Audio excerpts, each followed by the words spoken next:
Let me get one thing straight with y'all. Cerrone is a savage.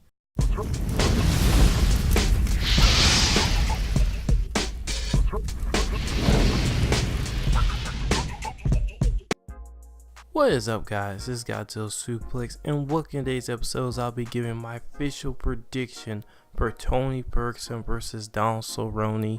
But before I do that, please hit that subscribe button, also the notification bell, so you get a notification every time I make a video. So guys, let's get into this, because as of me recording this video, which is the same day the UFC 237 is going down, you know, Rose Namajunas got knocked out. That's all that crazy junk, just like I predicted in my video. You know, Anderson Silva lost, you know, that I'll take that, you know, from some weird circumstances. But for the most part, 2 for 3 ain't bad. Volkanovski taking home the win just like I said he would. The boy is for real. He's coming for Max Holloway. But guys, something bigger is on the horizon. That is Tony Ferguson with Don Cerrone at UFC 238. Just only a month.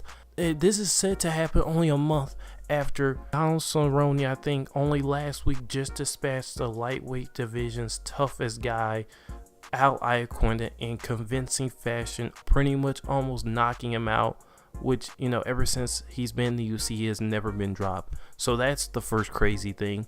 Now, instead of fighting Conor McGregor or sitting on his tail until, you know, this whole Khabib thing works itself out, nope, he's going straight for the smoke. He's going for, in my view, the new or still UFC champion that got unrightfully stripped away.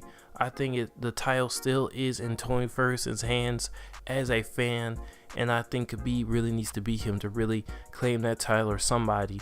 But still, this is just totally crazy. He's going straight for the neck. If he wins that fight, he is automatically the #1 contender against whoever wins between Dustin Poirier and Khabib Nurmagomedov in September.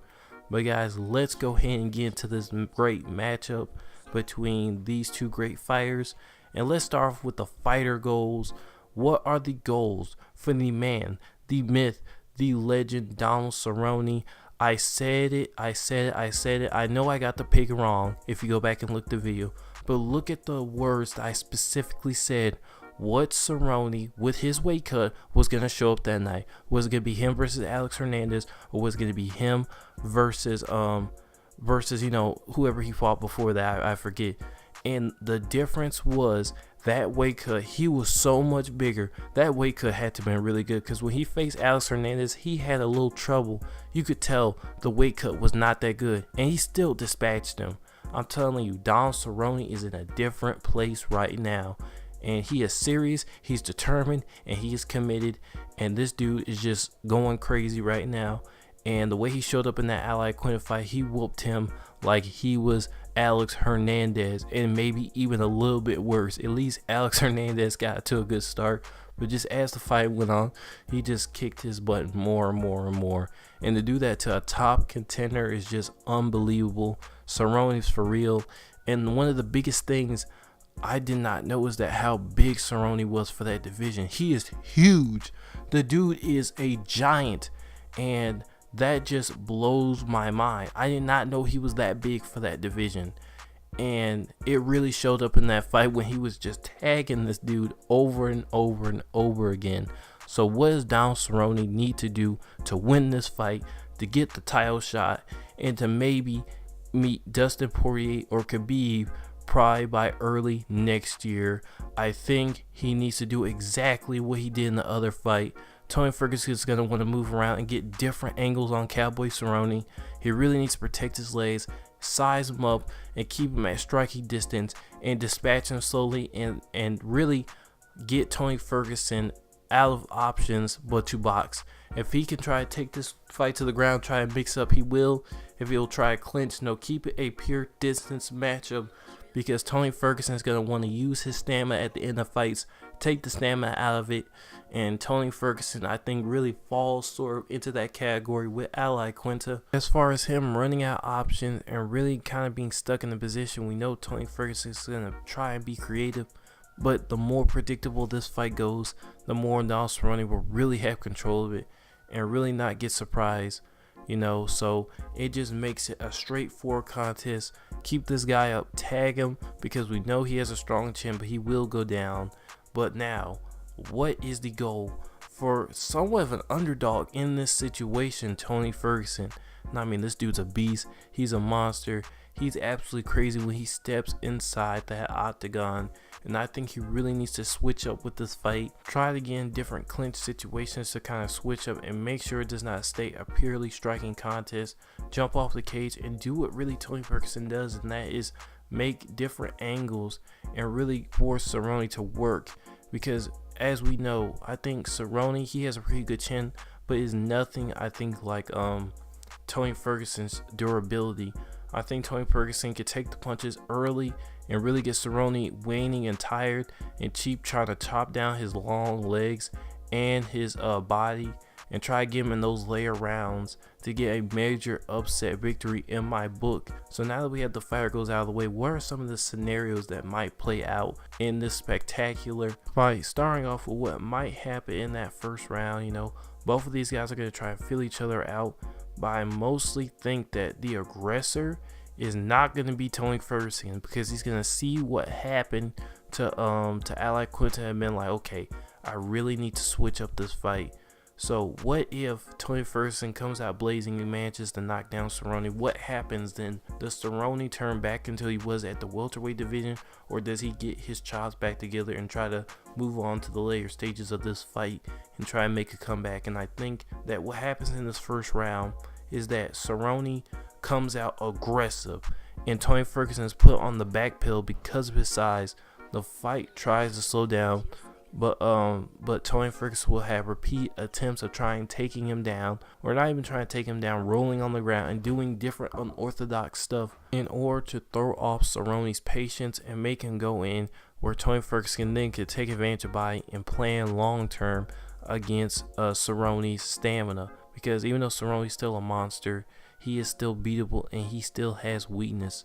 So with Tony Ferguson trying to do that, having him lose the first couple of rounds in exchange for maybe the fight, and him just tearing him up in those later rounds, that is definitely something to be considered. And really in this fight, the reason why this might take a little long is because I'm going to go through every round, because every round counts in this type of fight. Both of these guys can really do something, and really Cerrone and Ferguson are just in a league of their own in this division, as they clearly have proved. And the second round will be no different.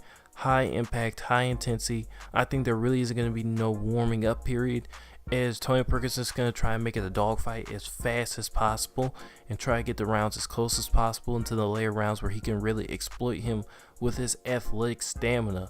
So the second round, he'll be pressuring him, trying to miss Cerrone with his good head movement. Cerrone's going to try and tag him. Tony Ferguson's going to try and do some unorthodox stuff with his legs to try and get on top of Cerrone, or try to set up a major strike, or a major or actually not a major strike. It will be a major combo, because what Tony Ferguson wants to do is he wants to combo him and make him take damage that he does not want to take, and that involves him backing him up against the cage and making him take constant and repeated striking shots, have him take 4-piece combos where Cerrone really has to move out the way of his head and take damage in a dog fight. So in that second round, I think that Tony Ferguson keeps that same intensity, which will be crazy, and he might take one round off in the third, and Cerrone's gonna try and keep that same pace. And then the fourth round, he'll still be pretty good, but I think it will really show later in that fourth round all the damage, because Tony Ferguson fights at an extremely high pace. We saw Anthony Pettis couldn't even keep up.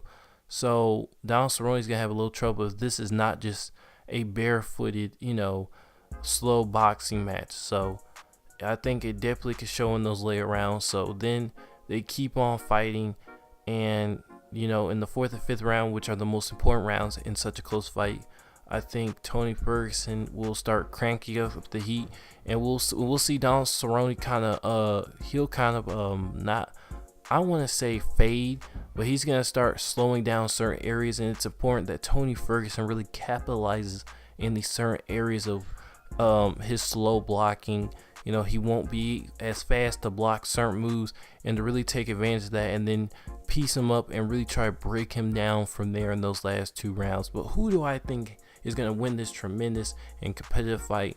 And I'm going to have to go with the man, the myth, the legend, Donald Cerrone, because the size difference I think is going to be so much that really Tony Ferguson making a late run I think will be failed, because Donald Cerrone striking I think is so good. And even if it does go to the ground, I think it's going to be really hard to submit Cerrone because of his experience on the ground. And I think this laser sharp focus for Cerrone, I think just makes him, a completely different guy than he was before. And I think he's killing it, trying to get to that title shot. I think he's going to absolutely get there. And he's going to fight either Khabib if he loses, or if Khabib wins, he's going to fight him. But if Poirier wins, I think he gets that shot against Poirier. Then next thing you know, if he beats Poirier in a really, really tough fight, that would be a fight that I would heavily go against him, even though he has this predator instinct. Then you got Conor that can slip in there, so it would just get real crazy from here. So now here comes my back topic of this episode. Officially today, it has been announced that Nate Diaz, yes, the OG, is back, guys. He is back, and it's official. He is fighting Anthony Pettis at UFC in the co-main event of UFC 241, excuse me. And all I gotta say reacting to this news is, hallelujah, the king is back. Man, it's so glad to see Nate Diaz back and him fighting that dangerous dude, Pettis. I mean, if Nate Diaz wins that fight, you know, that might set him up against Wonder Boy. You know, Nate Diaz is real serious about coming back and fighting for the UFC. It's going to be crazy, man. It's going to be really, really great to see UFC and what he can do now in this new era. You know, now we only need to get Conor McGregor back on a regular schedule. And I think it's just going to be some real exciting fights if Nate Diaz is not a one and done, because he can face Kevin Lee. He can face all these guys. Even if he goes 500 record, he still brings in the much needed revenue that the ESPN UFC watchers need to really mix up sort of the monotony of ESPN UFC. You know, they've been having some okay cards, but really plans have really kind of fallen through with sort of their structure. We've had great pay-per-views, but the regular ESPN Plus shows have been kind of lacking as far as late. So having Nate Diaz mix up in that with some great matchups that may not be main event of or maybe not even on pay-per-view worthy, but will help ESPN keep those regular weekly events afloat. So guys, this has been the best Gojira and UFC news. Rate, comment, subscribe. I do this once a week on UFC.